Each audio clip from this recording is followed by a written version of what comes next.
Okay, welcome friends. तो operating system में हम नेक्स्ट देखते हैं कि थ्रेसिंग क्या होता है। तो देखो, जो थ्रेसिंग का जो कंसेप्ट होता है उसमें हम समझते हैं कि एक्चुअल में सबसे पहले समझते हैं कि डिग्री ऑफ मल्टी प्रोग्रामिंग क्या होती है, और उसके बाद हम समझते हैं कि थ्रेसिंग का कंसेप्ट क्या होता है। तो देखो, डिग्री ऑफ मल्टी प्रोग्रामिंग का मतलब ये होता है कि हम रैम के अंदर जितने मैक्सिमम प्रोसेस को रैम के अंदर लेके आते हैं वो कहलाती है कि हमारी डिग्री ऑफ मल्टी प्रोग्रामिंग, कि रैम के अंदर हमने कितने प्रोसेस को लेके आए हैं। ठीक है, अब देखो, जितनी डिग्री ऑफ मल्टी प्रोग्रामिंग ज़्यादा होती है उतना रिसोर्स सीपीयू का यूटिलाइजेशन क्या होता है, मैक्सिमम होता है, ज़्यादा से ज़्यादा होता है। क्यों? क्योंकि सीपीयू के द्वारा जब मल्टीपल प्रोसेस को रन किया जाता है तो सीपीयू कभी भी आइडल नहीं रहेगा और वो हमेशा प्रोसेस की इंस्ट्रक्शन को एग्जीक्यूट करने में बिजी रहेगा। ठीक है, लेकिन यहाँ पे एक कंसेप्ट आता है थ्रेसिंग का। इसका मतलब है कि जब डिग्री ऑफ मल्टी प्रोग्रामिंग को हम एक लेवल तक बढ़ाते हैं तो आपके सीपीयू का यूटिलाइजेशन मैक्सिमम होता है, लेकिन एक लेवल के बाद अगर हमने डिग्री ऑफ मल्टी प्रोग्रामिंग को और ज़्यादा बढ़ाया तो उसके बाद में क्या होगा कि आपके जो एक्चुअल में जो degree of multi programming according जो प्रोसेस होते हैं वो प्रेजेंट कहाँ पे होते हैं, वो प्रेजेंट होते हैं रैम में।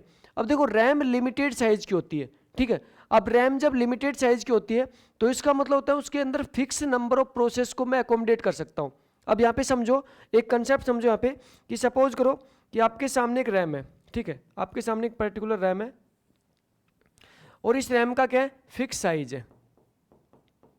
इस रैम का फिक्स साइज है और रैम को मैंने डिवाइड किया गया इक्वल साइज की फ्रेम में डिवाइड किया हुआ। ठीक है, अब देखो, अब स्टार्टिंग में क्या होगा कि यहाँ पे जैसे जैसे मैं नए प्रोसेस को रैम में लेके आता हूँ, जैसे सपोज करो कि मैं नया प्रोसेस रैम में लेके आया, P1 प्रोसेस रैम में लेके आया, P2 प्रोसेस रैम में लेके आया, P3 प्रोसेस रैम में लेके आया, P4 प्रोसेस रैम में लेके आया, P5 प्रोसेस रैम में लेके आया।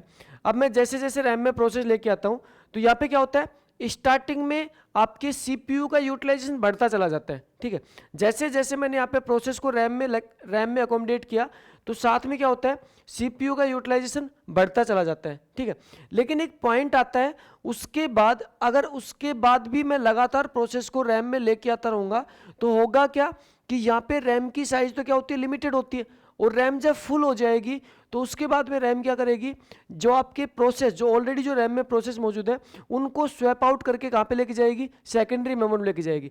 तो एक पॉइंट के बाद आपके रैम के ज़्यादातर समय आपका रैम का कैसे गुजरेगा कि वो स्वैप आउट और स्वैप इन में ही क्या करेगी, ज़्यादातर टाइम को स्पेंड करेगी, और आपके यहाँ पे सीपीयू के द्वारा जो आपका प्रोग्राम है या मैं कह सकता हूँ जो आपका प्रोसेस है उसकी इंस्ट्रक्शन को एग्जीक्यूट करने में समय को, उसकी इंस्ट्रक्शन एग्जीक्यूट करने में कम समय यहाँ पे सीपीयू दे पाएगा। और यहाँ पे सीपीयू का ज़्यादातर समय क्या लगेगा, किस में लगेगा कि यहाँ पे रैम से प्रोग्राम को आउट करके सेकेंडरी मेमोरी में डालना और सेकेंडरी मेमोरी से प्रोग्राम को वापस से रैम में लेके आना। तो इसका ये जो कंसेप्ट होता है, इस कंसेप्ट को कहते हैं थ्रेसिंग। ठीक है, तो इसको एक छोटे से एग्जाम्पल समझते हैं। तो देखो, एक नॉर्मल से एग्जाम्पल समझते हैं थ्रेसिंग को।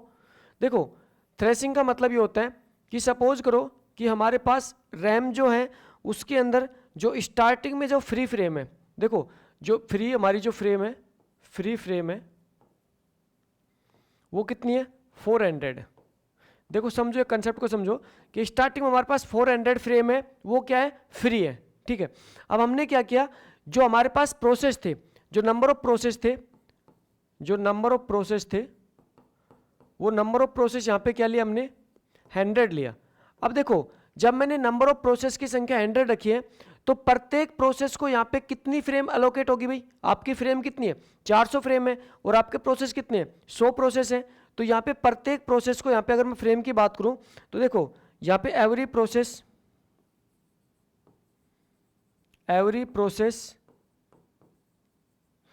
हैविंग फ्रेम कितनी फ्रेम होंगी बताओ, 400 डिवाइड बाई 100, इसका मतलब कितने हो जाएंगे, 4 फ्रेम। तो देखो यहाँ पे प्रत्येक प्रोसेस को 4 फ्रेम अकोमोडेट किया जाएगा, 4 फ्रेम मिलेगी जब यहाँ पे नंबर ऑफ प्रोसेस कितने होंगे, 100 होंगे। अब यहाँ पे सपोज करो कि मैं यहाँ पे लगातार प्रोसेस की संख्या बढ़ाता जा रहा हूँ और एक टाइम ऐसा आएगा कि यहाँ पे जो नंबर ऑफ प्रोसेस होंगे, देखो यहाँ पे एक टाइम ऐसा आएगा नंबर ऑफ प्रोसेस होंगे उसकी संख्या यहाँ पे हो जाएगी, सपोज करो नंबर ऑफ प्रोसेस की संख्या कितनी होगी, 400 होगी। अब अगर मैं बात करूं कि यहाँ पे प्रत्येक प्रोसेस को कितनी फ्रेम मिलेगी, तो देखो यहाँ पे प्रत्येक प्रोसेस को एवरी प्रोसेस हैविंग फ्रेम, देखो प्रत्येक प्रोसेस को कितनी फ्रेम मिलेगी, समझो देखो 400 डिवाइड बाई 400, इसका मतलब क्या मिलेगी, एक फ्रेम मिलेगी। अब यहाँ पे इस कंसेप्ट को समझो कि यहाँ पे अब थ्रेशिंग अकर कैसे होगी। देखो यहाँ पे जो प्रोसेस होता है उसमें क्या होता है, वो डिफरेंट बहुत सारे पेजेस में डिवाइड होता है, ठीक है। अब जब प्रोसेस को हम मेमोरी में अकोमोडेट करते हैं या हम रैम में लेके आते हैं, तो हम प्रोसेस का जो इंपॉर्टेंट पोर्शन होता है वो रैम में लेके आते हैं। उसके बाद क्या होता है, जैसे जैसे आगे के प्रोसेस, आगे का जो प्रोग्राम होता है उसको हम क्या करते हैं, अकॉर्डिंग टू डिमांड हम उसको किस में लेके आते हैं, रैम में लेके आते हैं। लेकिन स्टार्टिंग में क्या था कि हमारे सामने जो नंबर ऑफ जो फ्रेम थी, फ्री फ्रेम 400 थी, और उसके अंदर हमने क्या कर रखा था, 100 प्रोसेस को एकोमोडेट कर रखा था। तो उस टाइम पे प्रत्येक प्रोसेस को 4 फ्रेम मिल रही थी। इसका मतलब है कि प्रोसेस के 4 पेज एक साथ मेमोरी में हम लेके आ रहे थे। लेकिन जैसे जैसे मैंने प्रोसेस की संख्या को बढ़ा दिया और प्रोसेस की संख्या को मैंने 400 कर दिया, तो यहाँ पे प्रत्येक प्रोसेस को सिर्फ एक ही फ्रेम मिल पा रही है। अब यहाँ पे होगा क्या कि प्रोसेस को एक फ्रेम मिल पा रही है, इसका मतलब उसका एक पेज ही रैम में आ सकता है। अब उसका जैसे ही एक पेज की सारी इंस्ट्रक्शन एग्जीक्यूट होगी, उस पेज को वापस से किस में लेके जाना पड़ेगा, सेकेंडरी मेमोरी में। उसके बाद उसके दूसरे पेज को लेके आना पड़ेगा, फिर वापस से सेकेंडरी मेमोरी में, फिर दूसरे पेज को लेके आना पड़ेगा। और इस टाइप से सभी प्रोसेस, सारे के सारे प्रोसेस यही टास्क परफॉर्म करेंगे। इसका मतलब यहाँ पे जो CPU का टाइम जो यूटिलाइज होगा, वो मैक्सिमम टाइम यहाँ पे स्वैप इन और स्वैप आउट में यूटिलाइज होगा। क्यों? क्योंकि यहाँ पे क्या करेगा, CPU क्या करेगा, जब एक पेज को सारी इंस्ट्रक्शन को एग्जीक्यूट करेगा, उसके बाद उसे उठा के कहाँ पे डालेगा, सेकेंडरी मेमोरी में। नेक्स्ट पेज को कहाँ पे लेके आएगा, प्राइमरी मेमोरी में। फिर उसके सारे इंस्ट्रक्शन एग्जीक्यूट करेगा, फिर उसको वापस से सेकेंडरी मेमोरी डालेगा, फिर उसको वापस से प्राइमरी मेमोरी में लेके आएगा। तो यहाँ पे ये जो कंसेप्ट है, यहाँ पे इसी कंसेप्ट को हम कहते हैं थ्रेशिंग। थ्रेशिंग क्या होती है कि CPU के द्वारा टाइम, ज़्यादातर जो टाइम स्पेंड किया जाता है वो टाइम स्पेंड किया जाता है आपके प्रोसेस को स्वैप इन और स्वैप आउट करने में। मतलब प्रोसेस को प्राइमरी मेमोरी से सेकेंडरी मेमोरी में ले जाने में और सेकेंडरी मेमोरी से प्राइमरी मेमोरी में लेके आने में ज़्यादा टाइम स्पेंड किया जाता है CPU के द्वारा।